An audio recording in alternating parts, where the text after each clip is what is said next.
Learning ప్రాసెస్లోనే సాధ్యమవుతుంది.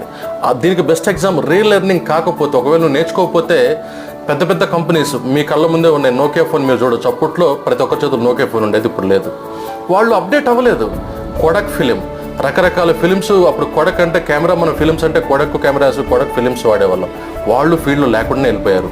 Ambassador cars, వాళ్ళు renovate remodelling చేసుకోలేకపోయారు కార్స్ని, వాళ్ళు అవుట్డేటెడ్గా అయిపోయారు. అంటే లెర్నింగ్ ప్రాసెస్ లేకపోవడం వల్ల పెద్ద పెద్ద కోట్లకు పడగలుగుతున్న కంపెనీస్ కూడా భూస్థాపితం అయిపోయాయని చెప్పడానికి చాలా ఎగ్జాంపుల్స్ మన కళ్ళ ముందు ఉన్నాయి. మనకు కూడా ఈ రీలెర్నింగ్ అనే ప్రాసెస్ అనేది చాలా చాలా చాలా అవసరం అనేది నేను ఈ వీడియో ద్వారా మీ అందరికి కూడా తెలియజేస్తున్నాను వ్యూవర్స్.